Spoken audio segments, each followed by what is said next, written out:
are going to learn Hindi standard 4। तो students आज हम दूसरे टाइम में से चौथा यह पाठ देखने वाले हैं, ऐसे ऐसे, जो कि विष्णु प्रभाकर इन्होंने लिखा है। इसमें जो है एक लड़का वो पढ़ाई नहीं करता है, होमवर्क नहीं करता है, इसलिए उसके पेट में दर्द हो रहा है, इसका नाटक करता है और अच्छे से जो उसके पेरेंट्स को बेवकूफ बनाता है। तो उसके बारे में दिया है, तो चलिए देखते हैं स्टूडेंट्स। तो स्टूडेंट हिंदी की किताब में जो पेज नंबर 28 पे चौथे नंबर का जो है लेसन दिया है, ऐसे ऐसे। एक कमरे का दृश्य, चादर ओढ़े अरुण सोया है। यहाँ पे देख सकते हो चादर ओढ़ ली है, अरुण सोया गया।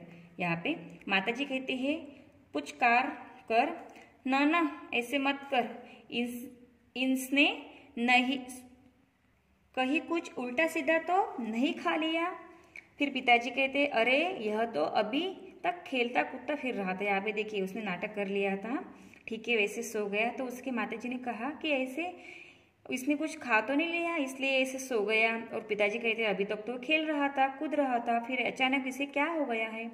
अरुण कहता है जोर से कराह कर माँ, ओ माँ, उफ उफ।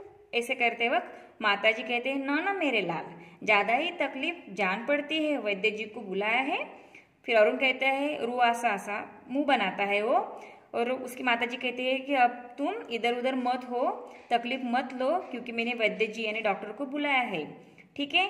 तो अरुण जो है बड़े जोर से ऐसे ऐसे होता है, ऐसे ऐसे कहता है कि मेरे पेट में ऐसे ऐसे हो रहा है। फिर वैद्य जी का प्रवेश होता है यानी डॉक्टर आते हैं। वैद्य जी कहते हैं कैसे हो अरुण बेटा, खेलने से जी भर गया क्या, कि आप कैसे हो, खेलने से जी आपका भरा है क्या। फिर पिताजी कहते हैं अभी तक तो ठीक था, एकदम बोला मेरे पेट में ऐसे ऐसे होता है, अभी तक वो खेल रहा था तब ठीक था, बाद में उसने एकदम कहा है कि मेरे पेट में ऐसे ऐसे होता है। ऐसे अरुण के पिताजी वैद्य जी को कहते हैं। वैद्य जी कहते हैं पेट दर्द के लक्षण तो नहीं दिखते, शायद कुछ गलत खा लिया हो, मैं पेट साफ करने की दवा देता हूँ। फिर उसने कहा कि ये जो पेट दर्द कह रहा है पर उसके लक्षण नहीं है, इसने कुछ गलत खा लिया होगा इसलिए उसका पेट दर्द कर रहा है, तो मैं क्या करता हूँ अभी दवा देता हूँ, ऐसे डॉक्टर ने कहा। फिर वैद्य जी जाते हैं और मास्टर जी घर आते हैं। मास्टर जी यानी उसके शिक्षक टीचर। फिर मास्टर जी कहते हैं बहन जी अरुण जैसे लड़कों को अक्सर यह बीमारी होती है, कि बहन जी डरने की कोई बात नहीं, अरुण जैसे लड़कों को यह बीमारी होती रहती है। माता जी कहते सच, क्या बीमारी है यह, इस बीमारी का नाम बताइए। फिर मास्टर जी कहते हैं अरुण पाठशाला का गृह कार्य पूरा कर लिया है, डरो मत सच बताओ। उन्होंने क्वेश्चन किया कि क्या तुमने पाठशाला यानी स्कूल में जो होमवर्क दिया था गृह कार्य वो पूरा किया है। अरुण कहता है जी जी जी पूरा नहीं हुआ। अरुण मुंह छिपा लेता है कि नहीं पूरा नहीं हुआ। फिर मास्टर जी कहते हंसकर अरुण का पाठशाला का काम अधूरा रह गया, बस डर के मारे पेट में ऐसे ऐसे होने लगा, ऐसे ऐसे, और सभी हंसने लगते हैं। यानी उसने क्या किया था, नाटक किया था अरुण ने। और मास्टर जी कहते हैं कि इसने जो है काम पूरा नहीं किया है, अधूरा रह गया उसका होमवर्क, इसलिए उसके पेट में ऐसे ऐसे होने लगा, ताकि वो दिन भर घर में रहे। तो स्टूडेंट देखिए ये जो लेसन है ऐसे ऐसे, ये मैंने आपको समझाया है, उसमें स्वाध्याय दिया है जो कि आपको टेक्स्ट बुक से देखकर नोटबुक में सॉल्व करना है। तो चलिए स्वाध्याय देखते हैं। स्वाध्याय में देखिए उत्तर लिखो, अरुण कहाँ सोया हुआ था। तो आपको ये लिखना है उत्तर में, अरुण एक कमरे में चादर ओढ़े सोया था। ख है वैद्य जी ने कौन सी दवा दी। तो यहाँ पे आपको उत्तर लिखना है वैद्य जी ने पेट साफ होने की दवा दी। ग ऐसे ऐसे बीमारी किन्नी होती है। तो जो बच्चे पढ़ाई नहीं करते उन्हें ऐसे ऐसे बीमारी होती है।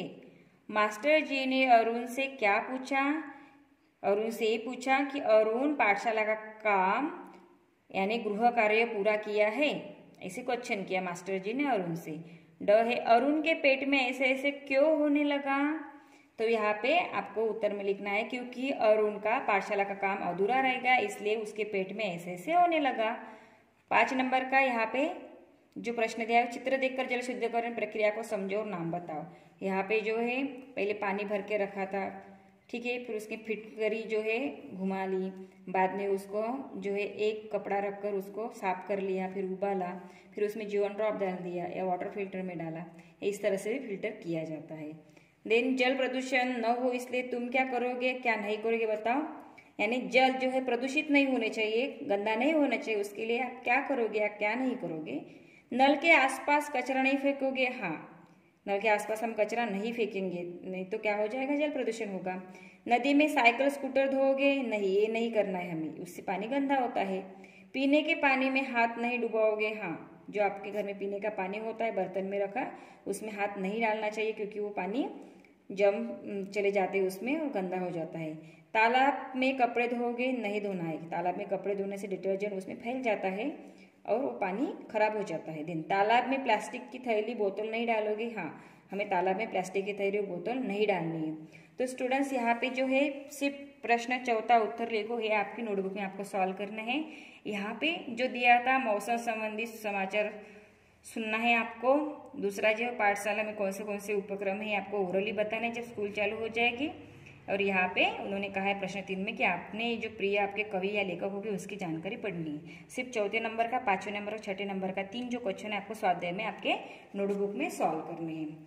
ओके स्टूडेंट्स, इस तरह से आपको चौथे नंबर का जो लेसन है ऐसे इस पाठ का स्वाध्याय आपके नोटबुक में लिखने हैं। साथ में ये जो यहाँ पे बताए गए हैं इसकी जो आकृति है आपके नोटबुक में निकालने, इसके नाम लिखने हैं। ओके, देन उसके फोटोज मुझे सेंड करने हैं। Okay students, now stop here, thank you.